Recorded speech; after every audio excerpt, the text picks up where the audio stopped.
Let me talk to you. I was watching Netflix recently, and is this docu-series that I love called Explained, and it covers a range of topics, like really random topics about how it kind of became a mainstay in your life. So, for example, there's ones about home workouts, diamonds, skin, and it was skin that I watched. And what really stood out to me in this episode about skin was the invention of soap and how it became intertwined into people's lives. Because soap became, like, it started off as a thought and an idea, and then suddenly now it's in everybody's homes. But it was the fact that it created this kind of status symbol of beauty and cleanliness and hygiene, but also with germs and not trying to attract like disease or bacteria or illness. So what happened was this big boom of soap companies and soap manufacturers, and it was the media and the marketing that really just got it out there and said to everybody, we've got this great product, this is why you need it in your life. And now every single person has soap in the house and everyone uses soap every day. And it got me thinking about Cosmic Hue. This is what I want with Cosmic Hue, is to have Cosmic Hue in everyone's household. When you open your kitchen cupboard and you've got your whatever you got in there for your beverages and your utensils, you're having a full packet of Cosmic Hue just sat there. And look at this is going to stand out in your kitchen cupboard for starters.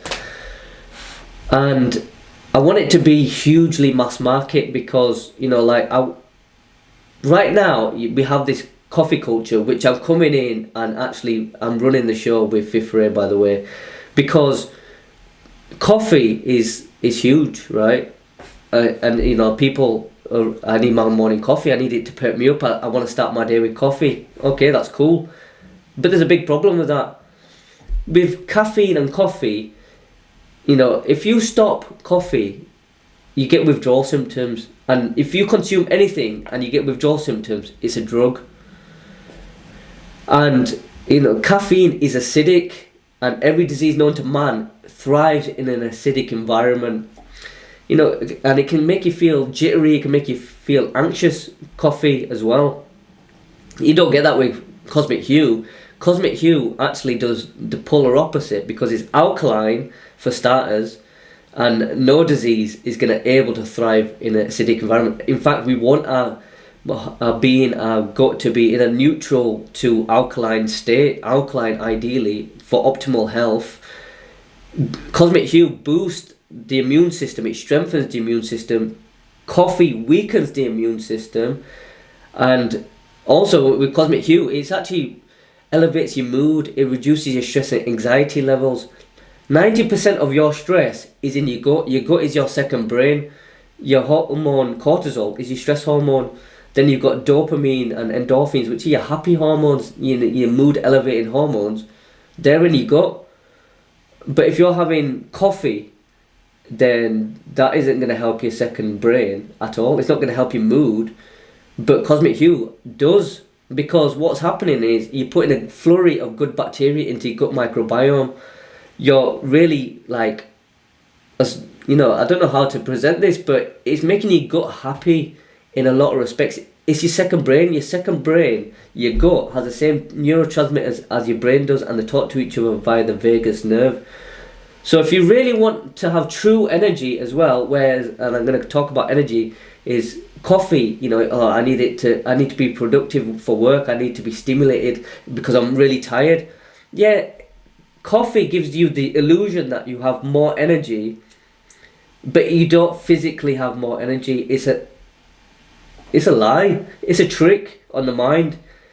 Cosmic Hue isn't tricking nobody, and it isn't tricking your mind. In fact, it's there to help elevate your true potential and to really unlock all the potential that you have from your productivity levels, your energy levels, because it gives you sustained energy throughout the day. You're not going to have that 3 p.m. slump where I need another coffee now because I'm flagging. No, you're not getting none of that. So to me, I'm like, but why would you want to have coffee? I know coffee is loved by so many people, and I respect that. And people love the taste of it, the ambience of it, the whole vibe of coffee, and it's intertwined in their lives. But gut health is relegated to the niche and the back streets. I'm here to bring it to the forefront and say mass market, like the soap, right? this is a staple in everybody's household, that you should be drinking Cosmic Hue and starting your day with it and having a morning brew of Cosmic Hue. Like, that's the whole premise, because if you really want to start your day in the right way, in the healthiest way, in the most optimistic and abundant way, then you would start it with a drink that really nourishes and invigorates you on every level, mentally, physically, and emotionally. Does coffee do that? Does gut health supplements do that? No, it doesn't. And these scientific studies as well, for especially coffee, where they say like, oh, coffee's alright for you, it's good for you, it's got these benefits and stuff like that. Alright, fair enough. But who's funding these studies? That's what I want to know. Because it's to fit a narrative. You can't dispute what nature has given us. The 7 potent blend of plants in here, and I drink this every day. I drink it every morning. I drink it at lunchtime. I drink it in the evening. You can have it at any point in the day for whatever reason you desire, out of boosting your gut health, increasing and strengthening your immune system, elevating your mood, and having sustained energy for longer periods of time. That, to me, you're hitting the trifecta there. And, oh, by the way, it's absolutely delicious and it tastes great and it has no additives, it doesn't need sweetener, it doesn't need flavours. It's the natural flavours and tones of Earth. It's made by Mother Earth. It's not made in a lab like supplements, and it's not processed and refined like coffee. They're not in the same league. And I want to get it out to the mass market. That's where the media comes into play, and that's where the marketing comes into play. And Red Bull, they smashed it when they came on the scene in 1994. They had a low budget. I don't know what the budget was, but basically what they did was they got lots and lots of empty Red Bull cans and put them in bins, public bins around London, outside nightclubs, outside bars, outside university campuses. And people come out of these places like, oh, and you just kind of glance and see the Red Bull, and you're constantly seeing it, and you start to think, well, a lot of people are drinking this stuff. And that's how Red Bull really took off, because of they just loaded all these bins in London with Red Bull cans, empty Red Bull cans, and it worked. And I like that idea. I love it. In fact, I think it's very ingenious and clever. And this is what I want with Cosmic Hue. I want this huge kind of big bang, we're here. How do I do that? And that's what I'm trying to think about. Like, to be honest, I need to meditate on it, and the answer will come to me. But I'm holding off actually on going into deep meditation to get that answer, because it's a bit early. But if something comes to me already, or ideas, or if I kind of get inspiration from elsewhere, then yeah, absolutely, I'm putting that's getting noted right down, and when it comes to it, we're taking over, and we're going to do something big. Range Rover did something similar. They launched launched new Range Rover, parked it in the middle of London, spray painted it with something like "You cheater, you liar," or something along them lines, and then people taking pictures. Oh my God, look at this! But it was a publicity stunt, because Range Rover just tried to advertise their new Range Rover, and really it wasn't like an angry like ex-girlfriend. And this is what I mean with Cosmic Hue. And Cosmic Hue is taking over. I mean, it's time for a change, and the change is now.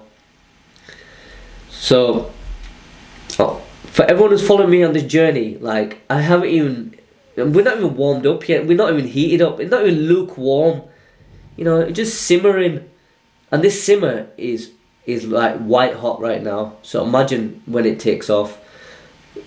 For everyone who's on the journey with me and following me and supporting me, or even just kind of passively just watching, like, oh, what's he getting up to? Oh, what's this? Like, I love it. I'm grateful for all your love and support. I'm really grateful, and let's enjoy the ride together. That's the whole point of me documenting what I'm doing. How many founders are really doing this from the ground level? I don't really know many, or any. In fact, I don't know anyone. There might be people out there, but I don't know any. So to me, this is a first. And I said in episode 2, we're taking Fifth Ray to £50 million. Bold statement, considering I've sold nothing.